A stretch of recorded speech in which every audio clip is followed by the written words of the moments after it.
सारे भाई और बहनों को प्रभु यीशु मसीह के प्रेम नाम में प्रेम भरा नमस्कार। आज शाम के वक्त मनन के लिए हम श्रेष्ठ गीत के पुस्तक तीसरे अध्याय उसका 5 और 6 पद, 5वां और 6ठा पद को हम पढ़ेंगे।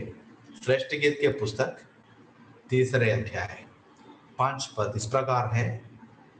हे यरूशलेम की पुत्रियों, मैं तुमसे चिकारियों और मैदान की हरनियों की शपथ धराकर कहती हूं कि जब तक प्रेम आपसे ना उठे तब तक उसको ना उकसाओ और ना जगाओ। वर्स 6, ये क्या है? मैंने पिछले बार कई बार दोहराया, ये क्या नहीं परंतु ये कौन है जो धूम के खंभे के समान गंधरस और लोबान से सुगंधित और व्यापारी की सब भांति की बुकनी लगाए हुए जंगल से निकल कर आती है। निकला आता है, हिंदी में निकल कर आती है। 8वें अध्याय की ओर मुड़िए। इसी के साथ हमें उन पदों को भी पढ़ना अनिवार्य है। 8वें अध्याय का 4था और 5वां पद ध्यान देना। ये आपको तीसरे अध्याय के 5वें पद को समझने में काफी मदद करेगा। 8 अध्याय का 4 पद और 8 अध्याय का 5 पद आपको 6ठे पद को समझने में मदद करेगा। हे यरूशलेम की पुत्रियों, मैं तुमको शपथ धराती हूं कि तुम मेरे प्रेमी को, स्त्रीलिंग में आना चाहिए, प्रेमिका को ना जगाना जब तक वो स्वयं ना उठना चाहे। 5वें पद में जो अलंकारिक शब्दों से बताया गया उस बात को स्पष्ट शब्दों में 8 अध्याय के 4 पदों में बताया गया है। तुम मेरे प्रेमी को जब तक वो स्वयं न उठना चाहे ना जगाना। अब 5वां पद तीसरे अध्याय का 6ठे पद का मायना बताता है या उसका मीनिंग हमें देते हैं। ये कौन है जो अपने प्रेमी पर टेक लगाए हुए जंगल से चली आती है? वास्तव में इसी प्रकार 6ठे पद को भी अनुवाद किया जाना चाहिए था। ये कौन है जो धुएं के खंभे के समान गंधरस और लोबान से सुगंधित और व्यापारी की सब भांति की बुकनी लगाए हुए जंगल से निकल कर आती है? इन वचनों के पढ़े जाने में प्रभु आज शाम को हम सभी को आशीष दे।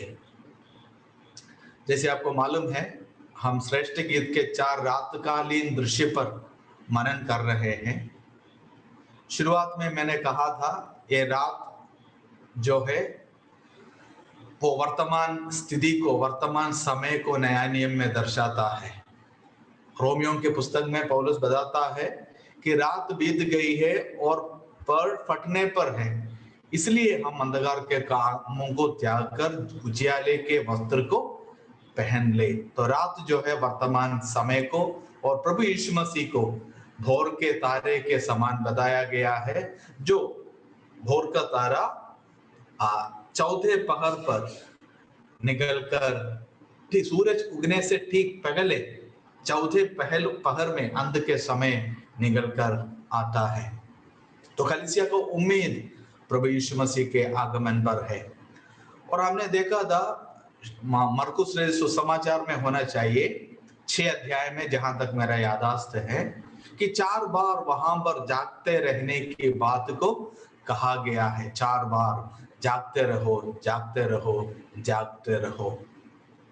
और प्रभु यीशु मसीह जब चेलों को झील में खेवते थके हुए देखा तो रात के 14 पहर पर पहाड़ से निकलकर पानी के ऊपर चलकर उनके पास आता है। 14 पहर पर, that means the fourth watch of the night, रात के 14 पहर पर। एक रात को मैंने कहा था 4 पहरों में बांटा गया है। 8 याम है, 4 यामों में, 8 यामों में एक दिन को बटा है और 4 रात को 4 यामों में बटा हुआ है। दिलचस्पी की बात है, जो अध्ययन करना चाहे, यूहन्ना रे सुसमाचार में भी आप 4 रातकालीन दृश्य को देख सकते हैं। 4 रात के सीन्स को। उदाहरण के तौर पर यूहन्ना रे सुसमाचार 3 अध्याय में उधर एक निकोदिमुस के बारे में बताया गया है। He came to the Lord by night, रात में वो प्रभु यीशु मसीह के पास आया। इस तरह का 4 रातकालीन दृश्य को आप यूहन्ना रे सुसमाचार में भी पा सकते हैं और काफी दिलचस्प शिक्षाएं हम वहां से भी सीख सकते हैं। और मैंने इन 4 रातकालीन दृश्य को मसीही इतिहास के 4 भागों से तुलना किया गया था। पहले रातकालीन दृश्य पे हमने मनन किया था कि वहां पर जो प्रेमिका है अपने प्रेमी के साथ मेज में बैठा हुआ है और उसमें से उससे सुगंध निकल रहे हैं। उसके मेज में जब उसका स्वामी बैठा हुआ है, उसके लिए जब भोजन का प्रबंध किया जा रहा है, उसका सच जड़मासी जो है सुगंध इत्र को फैला रही थी। तो प्रेरितों के समय की एक चित्र है जहां पर प्रभु के लोग प्रभु के लिए बहुत ही उपयोगी और बहुत ही घनिष्ठ रिश्ते में और संगति में वक्त को बिताए। और हमने पिछले 2 सप्ताहों से या शायद 3 सप्ताहों से दूसरे रात पर हम मनन कर रहे। 3 अध्याय का पहले पद में हमने उस भाग को देखा था कि रात में अपने पलंग पर मैंने अपने प्रेमी को ढूंढा लेकिन नहीं पाया। और वो भड़क रही है एक जगह से दूसरे जगह से तीसरे जगह। उसकी उपस्थिति को खो लिया, उसके संगति को उसने खो लिया और वो भड़क रही है।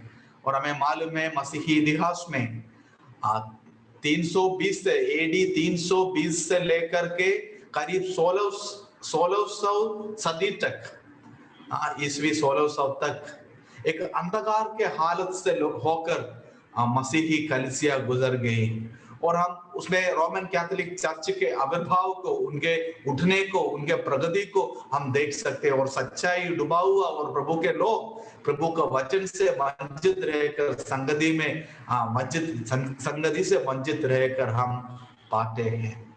और चौथे रात को तीसरे रातकालीन दृश्य जो है 7 पद से लेकर के है 3 अध्याय का, जिस पर अभी हम मनन नहीं करेंगे। तो वहां पर तीसरा एक बेदारी के हालात को हम देखते हैं। उस पर हम बाद में मनन करेंगे। और 14 रात पर जब आएंगे हम वर्तमान काल स्थिति को हम पाएंगे जो कलीसिया का है। और मैंने इस चारों घटना से व्यक्तिगत जीवन में वर्तमान स्थिति में अलग अलग विश्वासी के आत्मिक जीवन के हालात को भी ये रातकालीन दृश्य बताती है। हो सकता है कि कोई ना कोई प्रभु के साथ घनिष्ठ संबंध में, संगति में, आराधना में जीवन बिता रहे हो, जैसे पहला रातकालीन है। संभव है कुछ ऐसे हो जिसका जड़ कट गया है, जो संगति से वंचित है और छोटे लोमड़ियों को अपने जीवन में जगह दे करके आप प्रभु की आवाज सुन नहीं पा रहे, ना उसकी चेहरा देख पा रहे, और भीड़ में गलत लोगों के बीच में अपने आप को पाते हैं और अपने वक्त को बर्बाद कर रहे हो, नुकसान उठा रहे हो। कुछ ऐसे हो सकते हैं कि जो वर्तमान स्थिति में लड़ाई लड़ रहे हो, और कुछ ऐसे भी हो सकते हैं जिनके जीवन से प्रभु बाहर हो, प्रभु से कोई संबंध ही नहीं हो, परंतु मसीही कलीसिया में पाया जाता हो, जिसको हम विश्वासघाती कहते हैं, अपोस्टेट्स कहते हैं। मनन करते समय इन बातों पर हम विचार करेंगे। आज 2 बातों पर मुख्य तौर पर हमें मनन करना है। हमने देखा था जिस भाग का हम अध्ययन कर रहे थे, 2 अध्याय का 14वां पद से लेकर 3 अध्याय का 6ठे पद तक है, और उसको हमने भिन्न तरीके से विभाजित किया था। आपको याद होगा, पल भर में मैं एक बार दोहराऊंगा आपके याददाश्त को थोड़ा सा ताजा करने के लिए। 14वें पद में हमने एक इन्विटेशन को पाया, 15वां पद में हमने एक प्रिपरेशन को पाया जो संगति के लिए अनिवार्य है, 16वें पद में हम उसके कन्विक्शन को पाया, दृढ़ निश्चय, उसको मालूम था कि अपने प्रेमी को कहां पर पाया जा सकता है। लेकिन और 17वें पद में वो पीछे हट जाती है, बोलते कि अब रिट्रोवर्शन है, अभी वक्त नहीं, बाद में देखेंगे। तीसरे अध्याय का पहले से लेकर तीसरे पद तक हम अफ्लिक्शन को पाते हैं, उस विश्वासी का हालात को जो प्रभु का संगति से पिछड़ा हुआ है और ढूंढ रहे हो, भड़कते हुए ढूंढ रहे, उसका भीतर का आत्मिक हालात को वो प्रेम तो करते हैं लेकिन उसको पा नहीं पा रहे, वो कहां मर रहे मालूम नहीं है।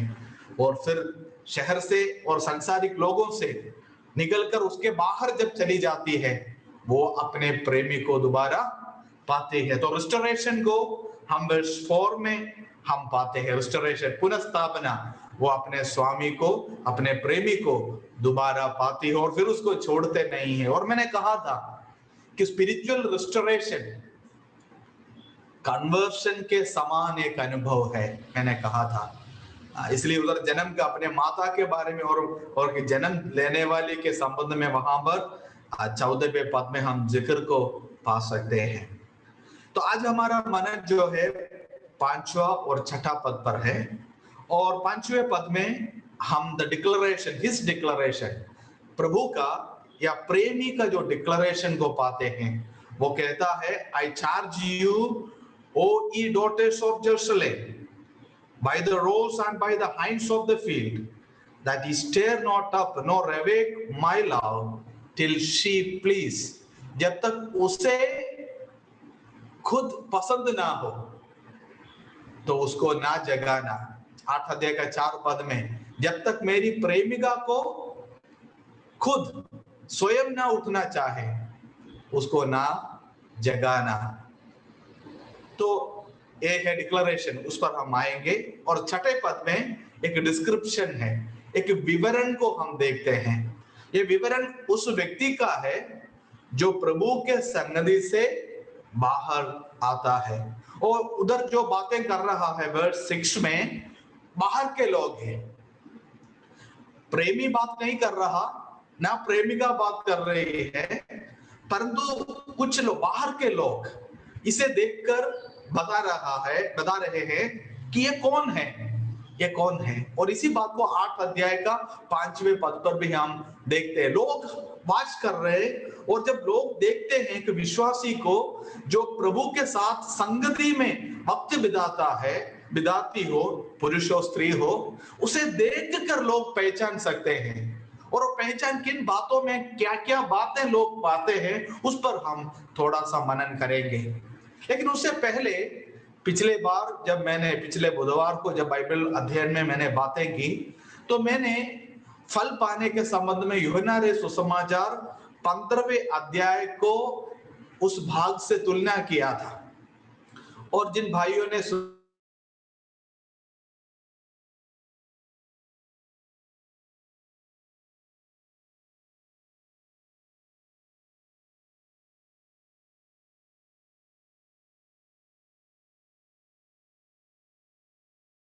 उन्होंने मुझसे पूछा, तो मैंने उनको जवाब दिया कि मुख्य जो संबंध है वहां पर वो फल लाने के संबंध में है, उद्धार के बारे में नहीं है, परंतु फल लाने के बारे में है। और इस बात को हम पहले कुरिन्थियों 3 अध्याय से तुलना कर सकते हैं, जहां पर प्रभु यीशु मसीही विश्वासियों के परिश्रम का, उनके जीवन का लेखा प्रभु के न्यायासन के सामने देते हैं। उसके बारे में बातें करते वक्त पौलुस इस प्रकार कहता है, यदि किसी का काम ठहरता है तो उसे प्रतिफल मिलेगा, अगर वो बना नहीं रहता तो उसे प्रतिफल ना मिलेगा, परंतु जल जाएगा लिखा है। घास जैसे जल जाता है या काट जैसा आग में जल जाता है, उस प्रकार जल जाएगा।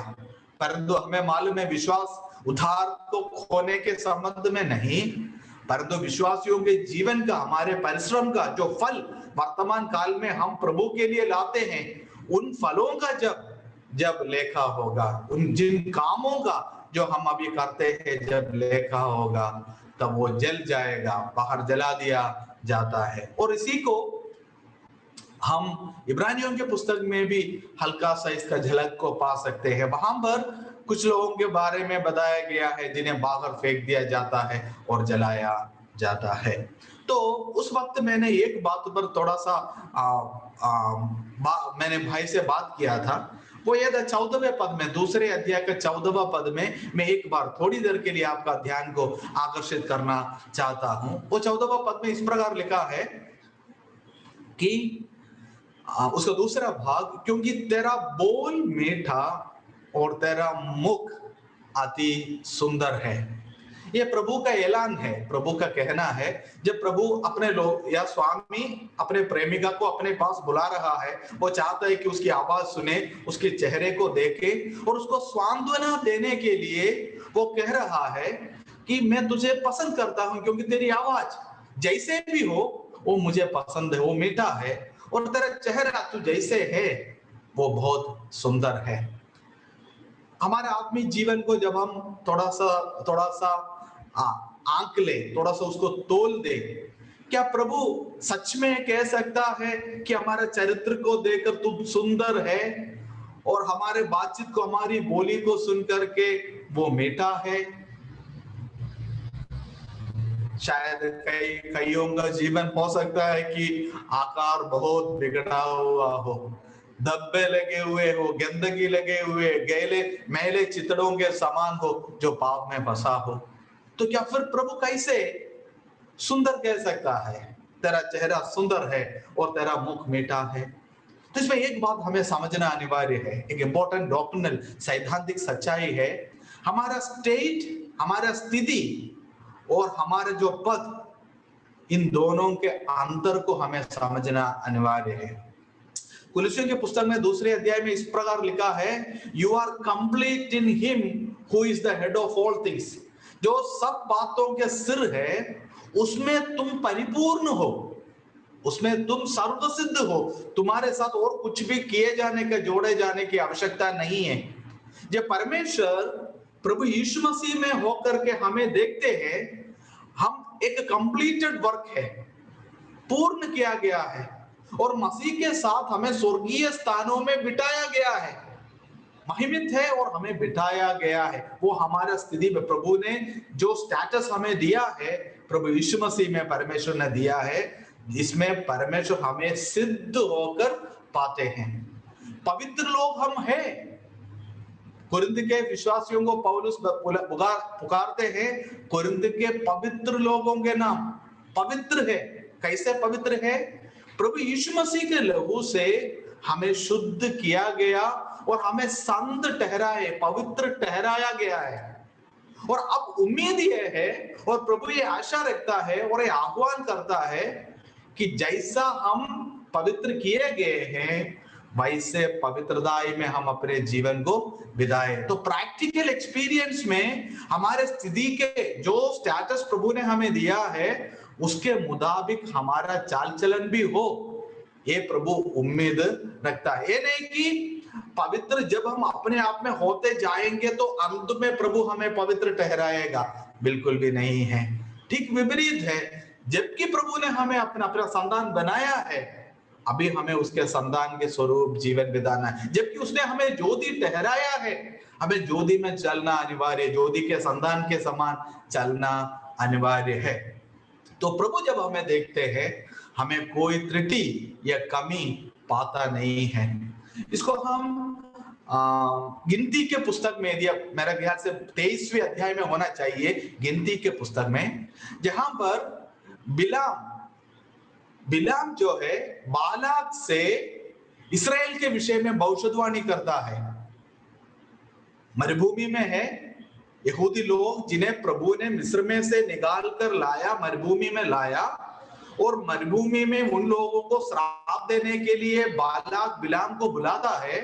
और परमेश्वर बिलाम के द्वारा अपने लोगों का जिक्र जब बालाक से करता है, इस प्रकार लिखा है, अंदाजा में, मतलब ठीक मेमोराइज्ड वर्स नहीं, इस प्रकार है लगभग, कि परमेश्वर ने इस्राएल में कोई कलंक, कोई पाप, कोई त्रुटि नहीं पाया। 23वें अध्याय में होनी चाहिए। अपन दूसरे भविष्यवाणी में सेकंड टाइम वो बातें करता है, वो इस प्रकार कहता है, जब परमेश्वर इस्राएल को देखा, उनमें कोई कमी नहीं पाया गया। वो कैसे देख रहे हैं परमेश्वर? यदि आपको याद हो तो ऑलरेडी वहां पर तंबू बनाया गया है और तंबू में परमेश्वर ने अपने उपस्थिति अति पवित्र स्थल में उस संदूक में रख दिया था और संदूक के ऊपर एक मेर्सी सीट था। मेर्सी सीट के ऊपर लहू छिड़काया हुआ है और उस लहू में से होकर परमेश्वर जो मेमने का लहू बहाया गया उसमें से होकर जब प्रभु अपने लोगों को देखता है उनमें कोई त्रुटि या कमी नहीं पाता। वो सिद्ध है, परफेक्ट है। लेकिन प्रैक्टिकली देखा जाए उनके बीच में बहुत से गड़बड़ियां थी, बहुत से कमियां थी। लेकिन प्रभु जब अपने पुत्र में से होकर हमें देखते हैं, हमें कोई घटी कमी या त्रुटि पाते नहीं है और वो उम्मीद रखता है जबकि उसने हमें शुद्ध ठहराया है हम शुद्ध रहे। और प्रैक्टिकल होलीनेस तभी हमारे जीवन में आएगा जब हम निरंतर निर्धारित तरीके से निरंतरता में प्रभु यीशु मसीह के साथ वक्त बिताते हैं। तो ये एक पॉइंट है जो मैं बताकर छोड़ना चाहता हूं। अब हम वर्स 6 में वर्स 5 में वापस आएंगे। तीसरा अध्याय वर्स 5। तो इधर स्वामी या मालिक या प्रभु जो है, मैं नया नियम की भाषा में कहा जाए या सुलेमान की भाषा में कहा जाए तो प्रेमी अपने प्रेमिका के संबंध में लोगों से कहता है, हे यरूशलेम की पुत्रियों, जब तक मेरी प्रेमिका को वो स्वयं ना उठना चाहे, ना जगाना, ना उसको बुलाना। ये जो प्रयोग जो है 3 बार श्रेष्ठ गीत के पुस्तक में आप पाएंगे। दूसरे अध्याय और उसका आप 7वां पद को पढ़े, दूसरे अध्याय का 7वां पद में, तो वहां पर इस प्रकार लिखा है, I charge you, O ye daughters of Jerusalem, by the roes and by the hinds of the field, that ye stir not up nor awake my love till she please. लेकिन वहां पर जैसे मैंने शुरुआत में कहा था, किस संबंध में उसने ये कहा? हमने जब अध्ययन हमने किया था पहले अध्याय में हमने देखा कि ये जो प्रेमी जो है अपने प्रेमिका को एक जगह से दूसरे जगह से तीसरे जगह ले आता है। सबसे पहले हमने देखा था वो सूरज के नीचे था। वर्स 6 में वो कहती है, look not upon me because I am black, because the sun hath looked upon मी। मैं इसलिए मुझे मत ताको कि मैं काली हूं क्योंकि मैं सूरज के नीचे थी, वो कहती है। She was black. और उसने उसको कहां पर लेके आया? अपने इनर चैम्बर्स में लेके आया वर्स 4 में। फिर उसको अपने लोगों के साथ मेज में लेके आया, दैट इज वर्स 12 में। फिर वर्स 2 चैप्टर 2 वर्स 4 में वो उसको भोज के घर में बैंक्वेटिंग हाउस में लेके आता है। तो हमने इसको एक व्यक्ति को प्रभु अपनी संगति में और उद्धार में, संगति में और महिमा में जैसे पहुंचाता है उससे हमने तुलना किया था। अर्थात एक व्यक्ति को प्रभु यीशु मसीह उद्धार दे करके कलीसिया में लाता है, अपने संगति में लाता है, फिर उसको महिमा में बैंक्वेटिंग हाउस में मसीह के जो विवाह, मेमने के विवाह में जब लोगों के सामने कलीसिया को प्रस्तुत करता है, इस बात से हमने इसको तुलना किया था। और इसको बताने के बाद वो कहता है कि जब तक उसको स्वयं वो उठना ना चाहे, उसको ना जगाना, ना उसको उकसाना, जबरदस्ती नहीं करना। ये हमें मालूम है, हम सब सुसमाचार का प्रचार करते हैं। अपने निकट लोगों को, दूर के लोगों को, पड़ोसियों को, हर धर्म के लोगों को, अपने बच्चों को, सबको हम सुसमाचार के संदेश को सुनाते हैं। लेकिन हम किसी को जबरदस्ती नहीं कर सकता, ना करना चाहिए हमें। ये परमेश्वर ने एक मनुष्य के उद्धार के लिए जो कुछ भी आवश्यक था सबको उसने पूरा किया। अपने पुत्र को संसार में भेजा, उसे क्रूस पर मरने दिया। प्रभु यीशु मसीह ने अपना प्राण देकर मनुष्य के पापों के कर्ज को चुकाया। वो मारे जाकर, गाड़े जाकर तीसरा दिन जी उठा और फिर स्वर्गों में होकर के अपने निवास स्थान में चला गया। और अब वो बुलाता है, लेकिन जाना नहीं जाना, विश्वास करना नहीं करना, ये हर एक व्यक्ति के ऊपर छोड़ दिया गया है। इस मामले में, इस निर्णय में प्रभु कभी जबरदस्ती नहीं करता। तो पहला जो है एक पापी का उद्धार के संबंध में जब उसने बातें की, कहा कि जब तक उसको पसंद ना आए, इसलिए हम सुसमाचार सुनाकर हम उन्हें क्या करना चाहिए इस बात को बताकर हम छोड़ देते हैं। हम किसी से रटवाते नहीं है, ये प्रार्थना रटो करके उस प्रार्थना रटवा कर हम उसको कन्वर्ट कराने की कोशिश नहीं करते ना, हमें करना चाहिए, पर ये आप अंदर से होनी चाहिए। जब तक भीतर से ये नहीं होता, कभी फलदायक नहीं हो सकता, कभी वो स्थायी नहीं हो सकता। और फिर अभी जो तीसरे अध्याय में जो जो शब्द इसी प्रयोग का दोहराया जाना, एक विश्वासी के संगति के संबंध में है। हमने इस बात को देखा था, it has to do with the fellowship of a saint. प्रभु यीशु मसीह के साथ पर्सनल जो वक्त बिताने की जो बात है, उसके बारे में बताने के बाद भी यही बात को दोहराया गया है। कितना समय प्रभु के साथ वक्त बिताना है, कितना बाइबल पढ़ना है, कितना प्रार्थना करना है, कितना वक्त प्रभु को देना है, ये कितना अनिवार्य है, इस बात को तो हमने देख लिया।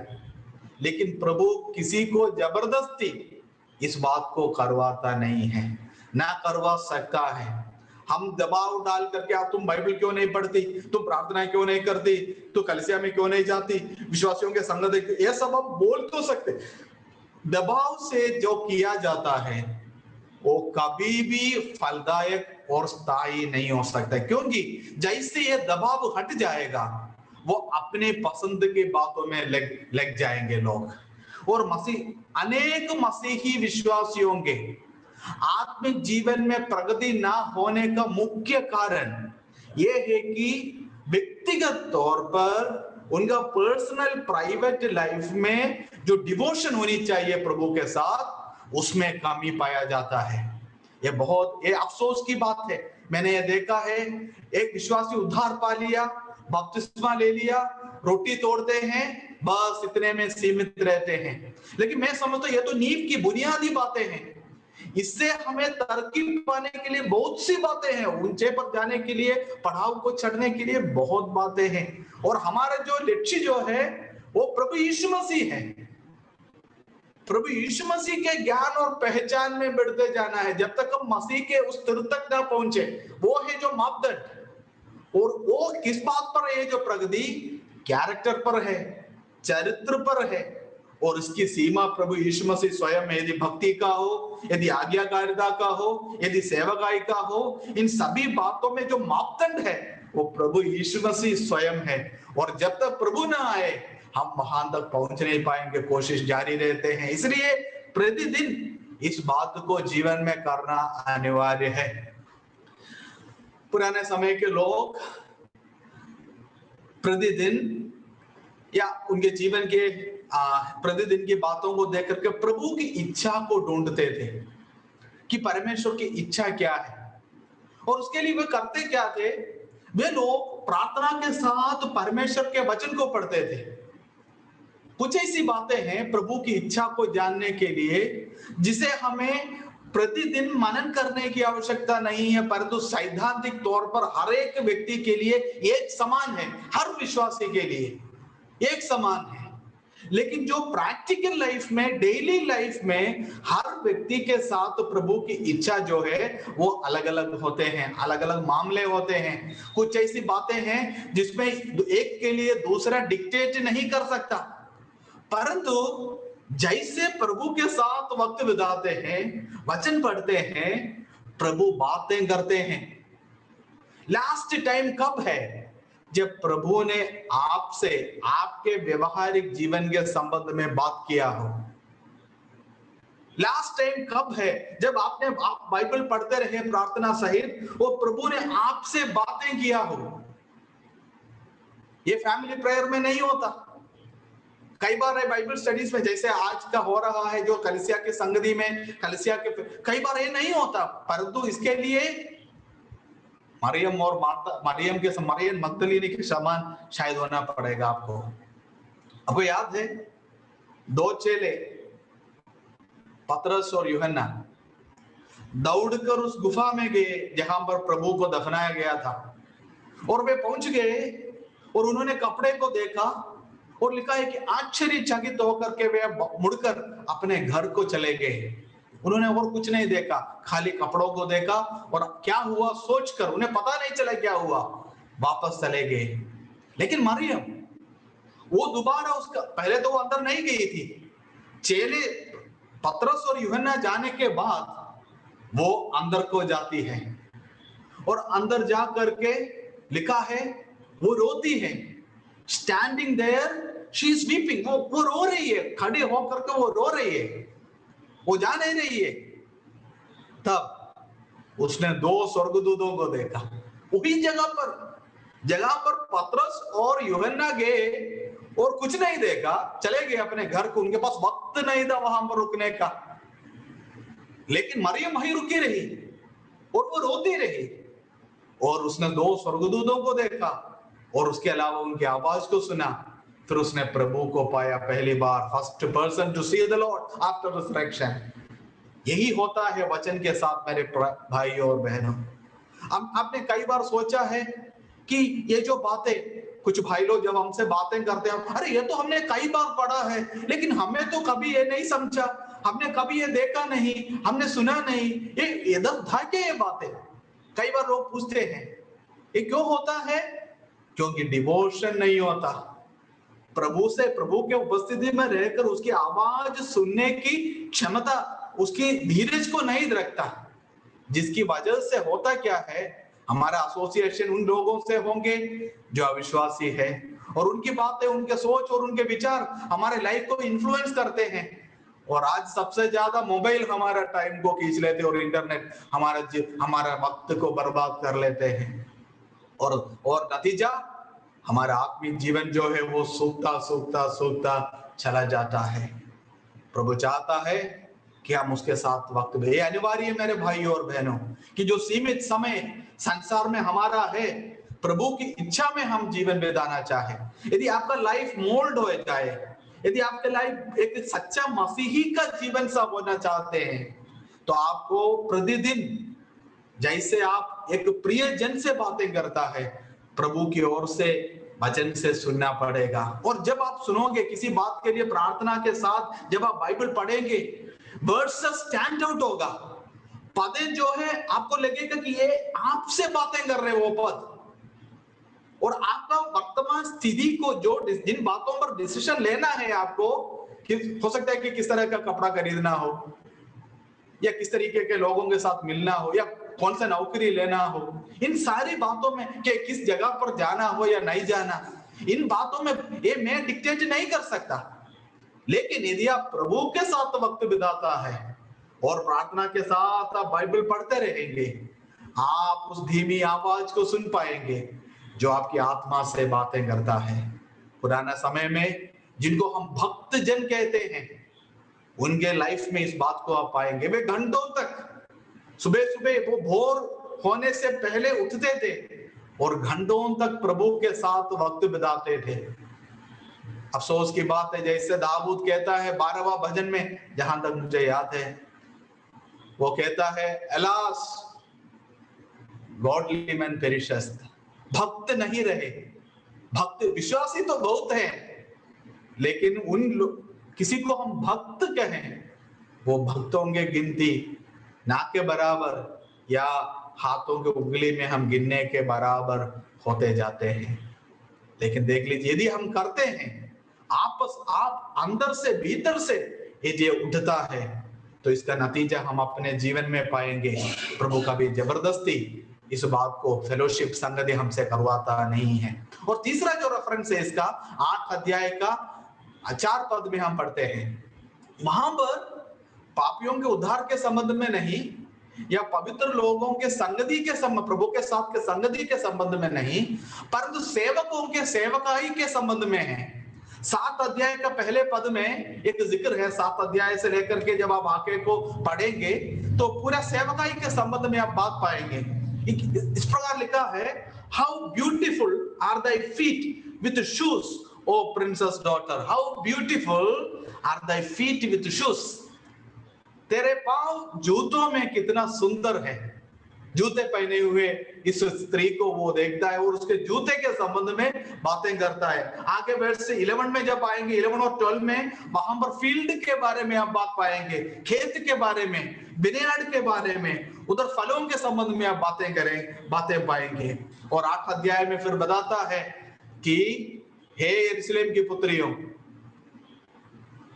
मैं तुम्हें शपथ धराती हूं कि मेरे प्रेमी को ना जगाना जब तक वो स्वयं उठना ना चाहे। जूता जो है, जब हम इसको समझने के लिए हमें और कहीं जाने की, ज्यादा ढूंढने की कोई आवश्यकता नहीं। इफिसियों की पुस्तक 6 अध्याय में जूता किस बात को दर्शाता है बताया गया है। सुसमाचार प्रचार की जो तैयारी है, जूता मसीह एक विश्वासी के हथियारों के संबंध में जब वो बातें करता है पौलुस इफिसियों की पुस्तक 6 अध्याय में, वहां पर वो बताता है जूता जो है सुसमाचार प्रचार की तैयारी है, अर्थात सेवकाई करने का। जो वरदान मुझे और आपको दिया गया, उन वरदानों को इस्तेमाल करने का, चाहे वो सुसमाचार के प्रचार में हो, चाहे वो कलीसिया में भाई और बहनों को शिक्षा देने के संबंध में हो, वो चाहे वो कलीसिया में भाई बहनों के देखभाल करने के संबंध में, शेपर्डिंग में हो, टीचिंग में हो या इवेंजलिज्म में हो। ये 3 फील्ड है जहां पर हमारी सेवकाई है, स्फीयर है। ये हमारा दायरा है सेवकाई का, इवेंजलिज्म, टीचिंग एंड देन शेपर्डिंग। ये भिन्न तरीके से, भिन्न मात्रा में किया जाता है, लेकिन दोबारा ये वरदान तो दिया गया, लेकिन इसको इस्तेमाल करना ना करना ये मेरे और आपके ऊपर छोड़ दिया गया है। ये हमारी जिम्मेदारी है। यदि पौलुस कहता है यदि मैं नहीं करता तो मुझ पर हाय, यदि मैं करता हूं तो इसके लिए मेरे को प्रतिफल मिल जाता है। आपको याद होगा जब प्रभु ने उन सेवकों के संबंध में बातें किया जिनको अलग अलग तोड़े दिया, किसी को 10 दिया, किसी को 5 दिया, किसी को 1 दिया, और उनको बोला कि तुम इसे बिजनेस करो। उनके ऊपर था, जिसको 5 दिया गया उसने 5 और कमाया, जिसको 2 गया उसने 2 और कमाया, लेकिन जिसके पास 1 था जबरदस्ती उसके साथ नहीं किया गया, और उसने जाकर के क्या किया, गड्ढा खोदकर उसको दफना कर रख दिया। और जब मालिक वापस आया उसने बोला कि तू तो कठोर मनुष्य है, इसलिए मैंने इसको इस्तेमाल ना किया। जो उसके पास था उठा करके दूसरे को दे दिया। तो इसके सेवकाई के संबंध में बातें करते समय प्रभु कहता है कि जब तक वो स्वयं उठना ना चाहे, ना उसको जगाना, ना उसको उकसाना। प्रभु हमारी सहायता करे।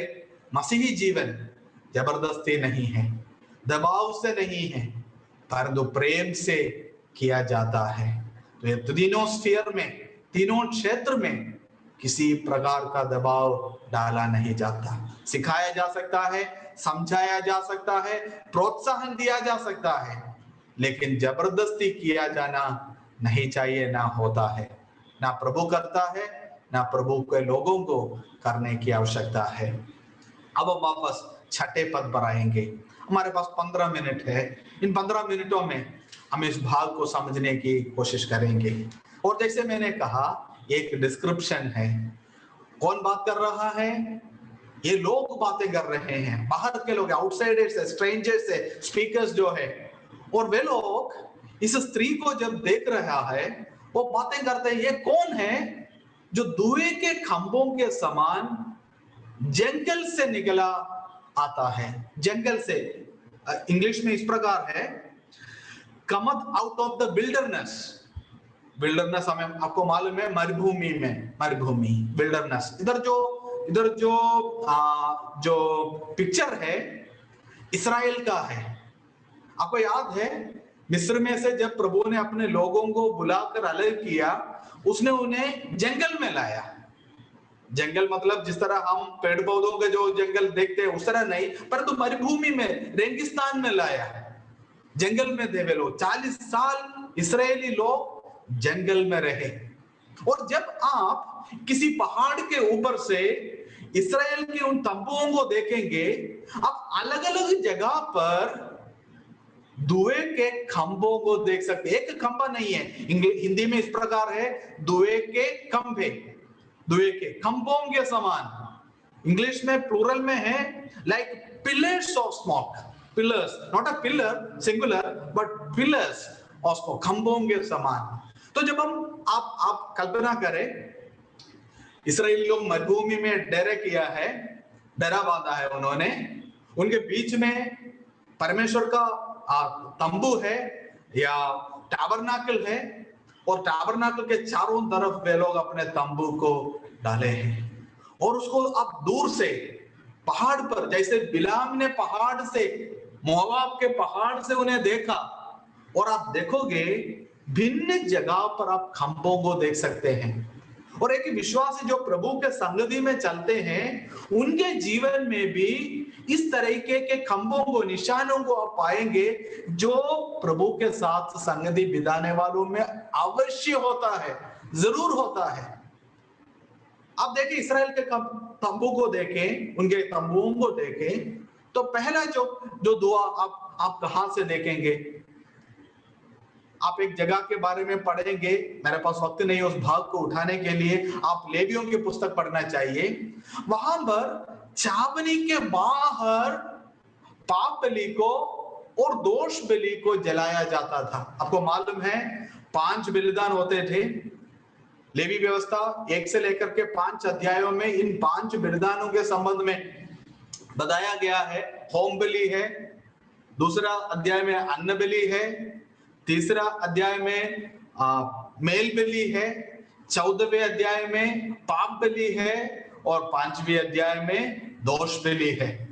और जब इन बलिदानों के संबंध में आप अध्ययन करोगे, आप पाएंगे कि पाप बलि और दोष बलि कभी भी तंबू में जो होम बलि का वेदी होता था उसमें जलाया नहीं जाता था, परंतु वो छावनी के बाहर लेके जाता था और वहां पर उसको भस्म किया जाता था, जलाया जाता था। नुकसान, जैसे होम बलि के वेदी पर होम बलि को जैसे जलाया जाता है उस तरह नहीं, परंतु नाश करने के लिए, नष्ट करने के लिए, खत्म करने के मनसा से उसको जलाया जाता था, राख में बदल दिया जाता था।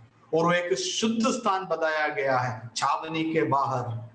एक इस बात को दर्शाता है, हमें मालूम है जब भी आप बाहर, ये कब होता था? जब इसराइलियों में से कोई भी मनुष्य अपने पाप को अंगीकार करता है तो अपने पापों के लिए, अपने दोष के लिए वो एक बलिदान चढ़ाता था। अब वध को किया जाता था, वो जानवर को छावनी के बाहर ले जाकर वहां पर एक शुद्ध स्थान पर पूरे समूचे जानवर को जलाया जाता था। तो जब आप उस स्थान पर जहां पर ये पाप बलि और दोष बलि जलाया जाता है, वहां से धुआं निकलते आप दूर से देखोगे, आप समझ लेंगे कि किसी ने अपने पाप को अंगीकार किया है, किसी ने अपने पापों से पश्चाताप किया है, मन फिराया है, और उसके अंगीकार के तौर पर उसने बलिदान को चढ़ाया है। इसको हमें 2 तरीके से इस बात को एक विश्वासी के जीवन में देख सकते हैं। एक सुसमाचार के प्रचार से, हमें मालूम है सुसमाचार का प्रचार लोगों को पापों से मन फिराने के लिए उन्हें प्रेरणा देते हैं। तो एक विश्वासी जो प्रभु के साथ वक्त बिताता है वो दूसरों को सुसमाचार सुनाता है। और एक विश्वासी जो प्रभु के साथ वक्त बिताता है वो अपने पापों का लगातार अंगीकार करता जाता है, वो अंगीकार करके मन फिरा कर पश्चाताप करता रहता है। और एक डेली लाइफ में वो अपने लाइफ को एनालाइज करके अगले दिन के लिए छोड़ता नहीं है। वो अपने गलतियों को प्रभु की उपस्थिति में, वो अपने पाप को ढकने की कोशिश नहीं करता, वरन वो खुला कर देता है प्रभु से। यदि प्रभु से कहने की है तो प्रभु से अंगीकार करते हैं, यदि प्रभु के लोगों से अंगीकार करने की बातें हैं वो अपने गलतियों को अंगीकार कर रहे हैं। वो ढीठ नहीं होता, वो घमंडी नहीं होता, वो पाप में बने रहने की कोशिश नहीं करेंगे। तो एक दृष्टांत है, एक लक्षण है, एक व्यक्ति जो सच में प्रभु के संगति में वक्त बिताता है। फिर आप दोबारा उस छावनी को देखें, आप दूसरे वेदी को, दूसरे एक जगह को पाएंगे जहां पर से धुआं उठता है। वो और कहीं नहीं है, वो होम बलि का वेदी है। हर दिन सुबह शाम उस वेदी पर होम बलि को जलाया जाता था। उधर का जो आग है वो कभी बुझना नहीं चाहिए था, सुबह शाम वो जलते रहते थे। और उसमें मेल बलि का भी बलिदान को जलाया जाता था। तो उस वेदी में हम आराधना को देखते हैं। जो व्यक्ति प्रभु के संगति में होता है वो प्रभु की स्तुति और महिमा और वो आराधना करता है, क्योंकि वो संतुष्ट है, वो प्रभु के संगति में है। वो प्रतिदिन आराधना स्तुति और उसके मुंह से स्तुति और धन्यवाद का भेंट निकलता हुआ आप पाएंगे। उसके मुंह से कड़वापन को, श्राप के शब्द को नहीं, परंतु आप आशीष के शब्दों को निकलता हुआ आप पाएंगे।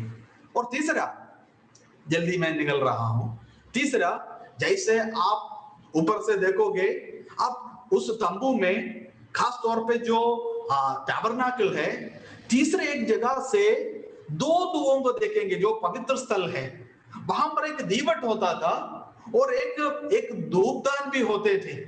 उस दीवट में रोज याजक जो है दिया जलाता था और फिर उस धूपदान में जो वेदी है, ऑल्टर ऑफ इंसेंस, धूपदान की जो वेदी है, उसमें सुगंधित वर्ग को डाल करके, द्रव्य को डालकर उसमें जलाया जाता था। और ये दोनों जो है परमेश्वर का वचन और प्रार्थना को दर्शाता है। और वो पवित्र स्थल में उसमें वहां पर एक मेज है, दीवट है और ये मेर्सी सीट है। और ये जो दो जगह से दीवट, और दीवट में 7 ब्रांचेस दे, 7 ब्रांचेस में ओलिव ऑयल डाल करके उसमें दिया जलाया जाता था। और आपको मालूम है जब पुराने समय में तेल डाल करके जब दिया जलाता है तो उसमें से जरूर धुआं निकलता है। इसलिए उस धुएं को, उसके जो स्नफ डिशेस होते थे, जो काला जो गद्दा होता था, उसको काट करके संभाल कर रखने के लिए मनन करना हमारे पास वक्त नहीं है। लेकिन जरूर वहां पर ये व्यक्ति जो प्रभु के साथ वक्त बिताता है, आप उसको प्रार्थना में और परमेश्वर का वचन में लगे रहते हुए पाएंगे। They continue in prayer, they continue in reading God's word. आप अक्सर उन्हें फ्री टाइम में आप उनको बाइबल पढ़ता हुआ पाएंगे, नहीं तो प्रभु के साथ प्रार्थना में वक्त बिताता हुआ। लोग देख सकते हैं, लोग आपको देख पाएंगे, क्योंकि हो सकता है कि आप ट्रेन में जा रहे हो, आपके पास फ्री टाइम हो, आप बाइबल पढ़ रहे हो, बाइबल से रिलेटेड बुक्स पढ़ रहे हो सकता है कि आप फ्री टाइम में कहीं ऑफिस में हो, आप प्रार्थना में वक्त बिताता हो। लोग देखते हैं, लोग हमें देख रहे हैं, हमें ऑब्जर्व करते हैं। और एक सही विश्वासी जो प्रभु के संगति में है, उनसे ये पाएंगे, अरे उनको डिस्टर्ब मत करना, वो प्रार्थना कर रहे हैं। लोग कहेंगे, हमें कहने की जरूरत नहीं पड़ेगा। और फाइनली अति पवित्र स्थल में जब आप बाहर से उस तंबू को देखेंगे, वहां पर शकीना ग्लोरी था। शकीना ग्लोरी मतलब परमेश्वर की उपस्थिति का एक बहुत बड़ा खंभा, एक क्लाउड जैसा उस तंबू के ऊपर छाया रहता था। वो जो क्लाउड जो था प्रभु की उपस्थिति का लक्षण था, चिन्ह था। रात में वो आग के खंभे के समान, दिन में वो बादल के छाये के समान, अति पवित्र स्थल में वो एक धुएं के खंभे के समान दिखाई देता था। दर हमें समझना अनिवार्य है, वे लोग जो प्रभु के संगति में वक्त बिताते हैं, उनके जीवन में हम प्रभु की उपस्थिति के एहसास को पा सकते। They carry a sense of Lord's presence with them. वे लोग अपने साथ परमेश्वर की उपस्थिति के एहसास को लेके जाते हैं। ऐसे लोगों के साथ आप फालतू की बातें करना पसंद नहीं करेंगे। जब ऐसे लोग आपके घर में आएंगे या उनके साथ जब वक्त बिताएंगे, आपको मालूम है जैसे आप अन्य लोगों के साथ बातें करते हैं, उनके साथ आप you dare not to talk to them. उनके साथ आप गंदी बातें या फालतू की बातें करना आप हियाव नहीं करेंगे। और जब भी आपको कोई परेशानी है, आप उन लोगों से मिलने की कोशिश करेंगे ताकि उनकी प्रार्थना आप मांगे, क्योंकि आप जानते हैं वे लोग प्रभु के साथ है, वे प्रभु को जानते हैं। They carry a sense of Lord's presence with them. So these are the ये है खंबे जो उन लोगों के जीवन में दिखाई देता है। जो लोग प्रभु के संगति में से निकलता है, उनके जीवन में आप उनके लक्षण को देख सकते हैं। कुछ लोगों को मैं आपको परिचय कराकर आज अभी मैं समाप्त करूंगा, जो प्रभु की उपस्थिति से निकल कर आया और लोग उनको पहचान पाया कि ये प्रभु की उपस्थिति से निकल कर आ रहे हो। पेनियल में आप याकूब को पाएंगे, याद होगा आपको। एक रात याकूब ने प्रभु के साथ वक्त बिताया। अगले दिन जब वो यब्बोक के नदी को पार करके आया, उसका चाल से लोगों को पता चल गया कि इसको तो पिछले रात में कुछ ना कुछ हुआ है, क्योंकि वो लंगड़ा हो गया था। प्रभु ने उसके जांघ में टच किया था और उसका चाल से लोग पहचान लिए कि कल रात कुछ तो इनके साथ हुआ है। आप मूसा को पाएंगे, पहाड़ से 40 दिन 40 रात प्रभु के साथ वक्त बिताने के बाद जब मूसा निकल कर आया, उसके चेहरे को देखने से लोगों को पता चल गया कि ये प्रभु की उपस्थिति से आ रहा है, क्योंकि उसका चेहरा चमक रहा था।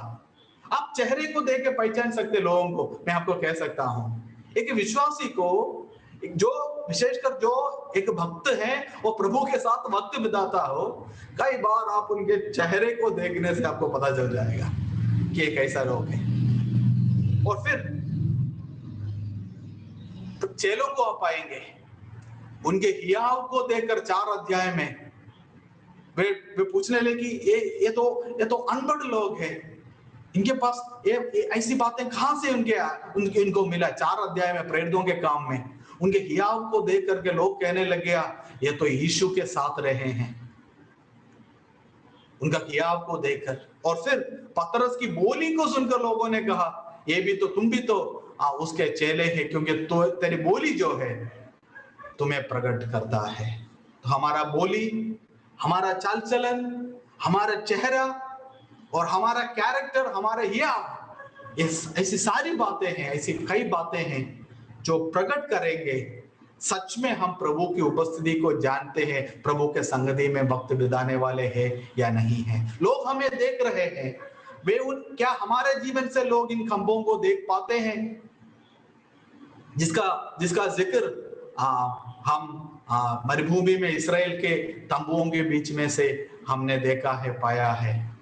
ये एक रातकालीन समय था जिसका जिक्र हमने मनन किया है। इसके साथ में दूसरे रात को समाप्त करना चाहता हूं। प्रभु चाहे तो अगले सप्ताह तीसरे और 14 रात को मनन करके इस अध्ययन को मैं समाप्त करना चाहता हूं। बहुत धैर्य के साथ, धीरज के साथ आप लोग मुझे सुने हैं, आभारी हूं। प्रभु आप सभी को आशीष दे।